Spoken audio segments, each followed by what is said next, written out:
On sent qu'il a quand même en réalité beaucoup de difficultés. Mais c'est quelqu'un qui travaillait au départ comme conseiller d'Ahmed Feu Bakayoko. Conseiller sur le terrain de la cybersécurité et de la cybercriminalité de manière générale, c'était le conseiller d'Ahmed Bakayoko. Il se trouve que même Ahmed Bakayoko, et on peut reprocher beaucoup de choses à ce dernier, même Ahmed Bakayoko, à un moment donné, s'est retrouvé dans une situation de dire que ce Stéphane Konan, que vous voyez ici, d'accord, là sans la barre, pour que vous ayez tous les profils, quand vous allez le croiser aux différents endroits où il se trouve, il est surtout à Abidjan, mais il voyage beaucoup, d'accord, Stéphane Konan. Même Feu Ahmed Bakayoko a accusé ce Stéphane Konan d'être un grand corrompu qui faisait des détournements de fonds. Si même Ahmed Bakayoko, vis-à-vis duquel on peut faire, paix à son âme, beaucoup de reproches, objectivement, on est arrivé à dire que son conseiller était un voyou, un voleur, un détourneur de fonds de l'argent des Ivoiriens, à tel point que cet individu a dû fuir la Côte d'Ivoire à un moment donné, après sa collaboration avec Ahmed Bakayoko, parce qu'il était wanted par Ahmed Bakayoko, qui disait que c'était un voleur, qui faisait des détournements de fonds, des blanchiments de capitaux, qui volait l'argent des Ivoiriens. C'était les accusations d'Ahmed Bakayoko vis-à-vis de ce rat traître de l'Afrique qu'est Stéphane Konan. Il a dû fuir, et donc, ironie du sort, il a même pris et installé à un moment donné, il y a quelques années de cela, ses bureaux à Moscou. Il aurait d'ailleurs toujours des biens là-bas. Mais bon, les informations nous reviennent à ce sujet. Et donc ce Stéphane Konan, lorsqu'il a été grillé et viré par Ahmed Bakayoko, après qu'il se soit enfui, il a décidé de passer dans le privé, dans le secteur privé. Et il s'est dit, qu'est-ce que je peux faire pour saigner l'Afrique? Qu'est-ce que je peux faire pour bien me faire voir, malgré que j'ai déçu dans un premier temps les dirigeants france-africains? Qu'est-ce que je peux faire pour bien me faire voir par la France-Afrique de manière générale? Il s'est dit, je vais créer une usine à trolls. Je suis spécialiste dans la cybersécurité, j'ai beaucoup de contacts dans tous les services, d'accord, africains, j'ai beaucoup de contacts vis-à-vis de la France, il est très proche des services français aussi, et beaucoup d'interactions, il a animé beaucoup de forums avec différents services de sécurité, et il est très proche de l'armée française aussi. Qu'est-ce que ce Stéphane Konan a fait? L'héritier donc des Blaise Compaoré, l'héritier des Mobutu, l'héritier d'Alassane Dramane Ouattara, d'ailleurs de toute façon il travaille pour lui. Qu'est-ce qu'il a fait? Il a créé une usine à trolls, avec des barbouzes, avec des militaires français, avec certains Africains pro-français, d'accord, et avec des gens qui n'y connaissent parfois rien à la politique, mais qui sont là juste pour un but, obtenir de l'argent en fonction d'une campagne de sabotage orchestrée de manière fluide par ce dénommé Stéphane Konan. Alors, il a engagé plusieurs centaines de gens, et il a demandé à ces centaines de gens que chacun d'entre eux crée de multiples profils. On a reçu des centaines de captures d'écran. Je ne vais pas rentrer dans trop de détails, mais je peux vous dire qu'il y a à l'heure actuelle, Stéphane Konan oublie une chose, c'est que quand tu trahis, quand tu es un traître et quand tu trahis, tu vas toujours être trahi, toi-même qui trahis. La cause de tes semblables, tu vas être trahi par quelqu'un qui est plus fluide que toi. Stéphane Konan, dans tous les employés qu'il a, il ne le sait pas, mais il y en a qui travaillent actuellement pour lui, qui sont nombreux, et qui renvoient les informations à l'AES. Qui nous envoient, ils sont nombreux, les captures d'écran à l'AES. Qui nous envoient les informations pour que l'on puisse voir leur stratagème, leur stratégie, leur démarche. Et ils travaillent pour toi actuellement, c'est-à-dire qu'ils prennent l'argent chez Stéphane, ils ont l'argent chez Stéphane, et ils nous renvoient. Nous, on ne donne pas l'argent, mais ils nous donnent. Parce qu'eux-mêmes sont dégoûtés par ce qui se fait. C'est ça la réalité. Ils sont nombreux. Stéphane, fais attention. Ils sont nombreux. Stéphane Konan a vendu donc ses services en créant cette structure à des gouvernements comme le gouvernement béninois. D'accord? De manière officielle. Je vous le dis de manière très claire par rapport au screen et aux captures d'écran que l'on a. Il a vendu les informations, il a vendu donc ses services au gouvernement ivoirien en premier lieu. Et à tout régime qui a un positionnement plus ou moins ambigu vis-à-vis de la France. Je n'ai même pas besoin de citer de nom, vous saurez de quoi je parle. Et il a donc pour but de lancer une démarche de propagande massive, même s'ils sont très maladroits et ça ne prend pas, pour essayer de salir les leaders d'opinion panafricaniste que sont moi-même, ma très chère sœur, mon sang, Nathalie Yamb, mon grand frère Franklin Nyamsi. Dès les premières déclarations rapportées dans l'espace public, il apparaît clairement que cette affaire dépasse largement le simple nom d'un individu. Elle révèle des tensions profondes sur le terrain de la cybersécurité, de l'information et de la souveraineté numérique, des enjeux qui concernent tout le continent africain. La chaîne Quelles leçons pour l'Afrique nous invite à analyser cette situation non pas pour condamner, mais pour comprendre, apprendre et éveiller les consciences. L'Afrique fait face à des défis stratégiques majeurs, et chaque événement politique ou chaque révélation médiatisée est une opportunité pour mesurer nos forces et nos faiblesses, pour réfléchir à la manière dont nous construisons notre souveraineté et notre avenir. L'un des points essentiels que cette situation met en lumière est la vulnérabilité des systèmes africains face aux manipulations de l'information. Dans un monde où la donnée circule à une vitesse exponentielle et où l'opinion publique peut être influencée par des flux invisibles, il devient impératif pour l'Afrique de se protéger. La souveraineté ne se limite plus aux frontières physiques ou à la force militaire, elle englobe désormais la maîtrise de l'espace numérique, la sécurité des informations sensibles et la capacité de contrôler les narratifs qui traversent nos sociétés. Les propos rapportés nous rappellent que chaque citoyen, chaque institution et chaque organisation a un rôle à jouer pour sécuriser ce territoire invisible mais crucial. Il est également important de comprendre que la cybersécurité et la protection des données ne sont pas uniquement des questions techniques réservées aux experts.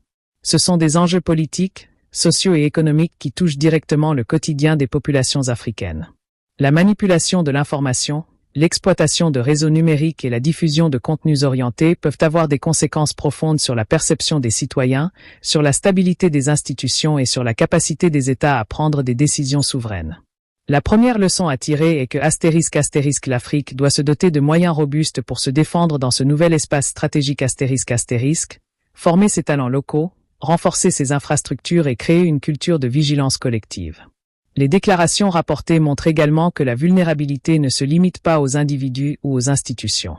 Elle révèle un écosystème où la circulation des informations sensibles peut être compromise, où des réseaux d'influence peuvent interférer avec les décisions politiques et économiques, et où la dépendance technologique à des infrastructures extérieures fragilise la souveraineté.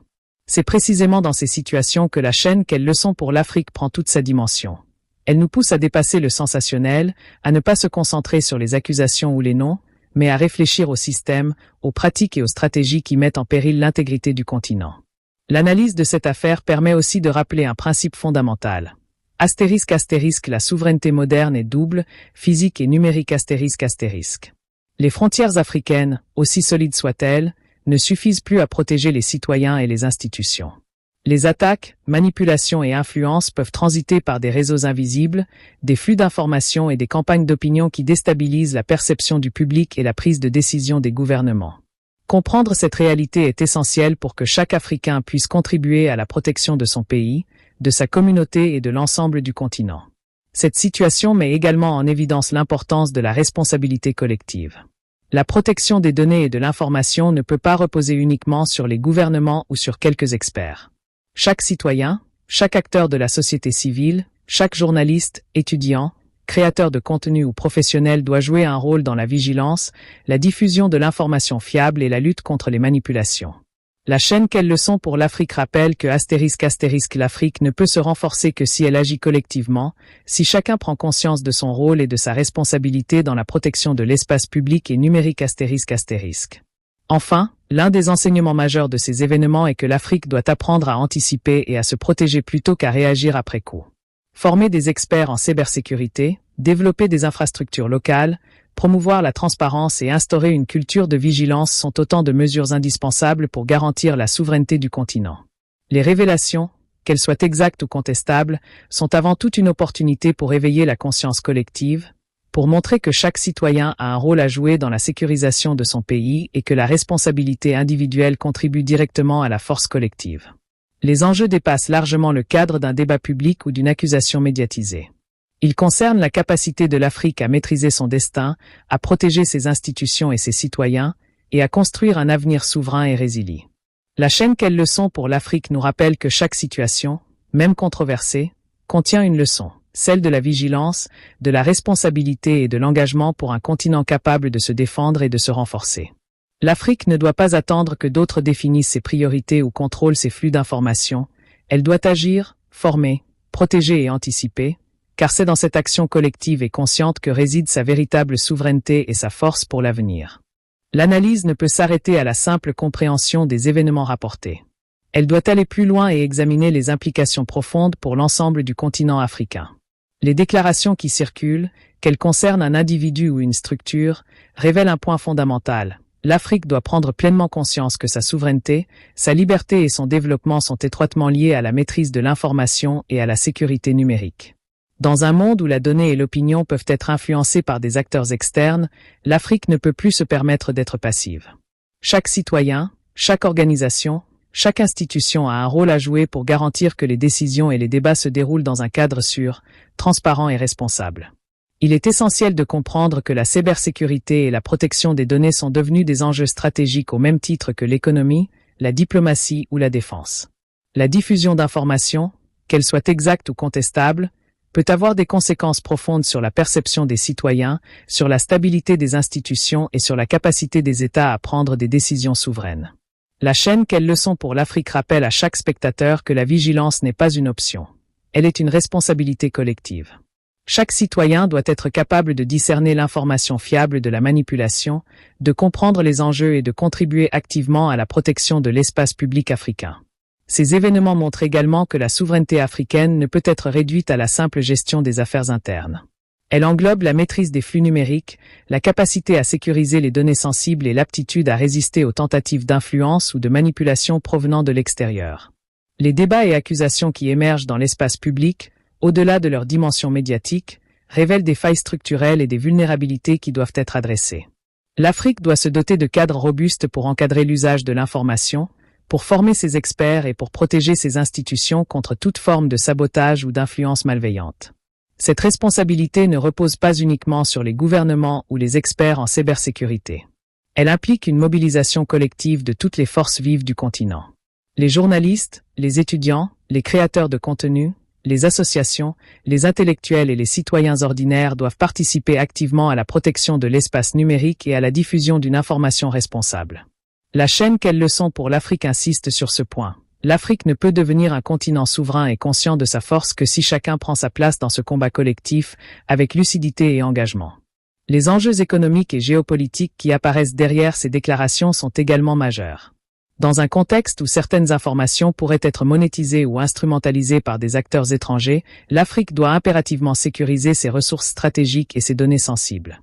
Cela passe par des investissements dans la formation, le renforcement des infrastructures, la création de réglementations adaptées et le développement d'une culture éthique dans la gestion des informations publiques et privées. Chaque initiative locale, chaque effort pour renforcer la transparence et la responsabilité est un pas vers un continent plus souverain et plus résilient. Il est également fondamental de considérer le rôle de l'éducation et de la réflexion critique dans ce processus. Les jeunes Africains, notamment, doivent comprendre que * l'espace numérique est devenu un champ de bataille où se croisent information, opinion et influence ***. Former des experts, développer des programmes éducatifs et sensibiliser les citoyens aux enjeux de la cybersécurité et de la manipulation de l'information est indispensable pour garantir que l'Afrique ne subisse pas passivement les influences extérieures, mais qu'elle participe activement à la construction de son destin. La chaîne Quelle leçon pour l'Afrique contribue à ce combat éducatif en montrant que chaque événement, même controversé, contient une opportunité de prise de conscience et d'apprentissage. La solidarité entre les nations africaines constitue un autre enseignement majeur. La cybersécurité, la protection des données et la défense de l'opinion publique transcendent les frontières. Les expériences, les stratégies et les bonnes pratiques doivent être partagées entre États et organisations régionales. La chaîne Quelle leçon pour l'Afrique rappelle que l'Afrique n'est forte que lorsqu'elle agit collectivement, lorsqu'elle échange ses connaissances et lorsqu'elle transforme chaque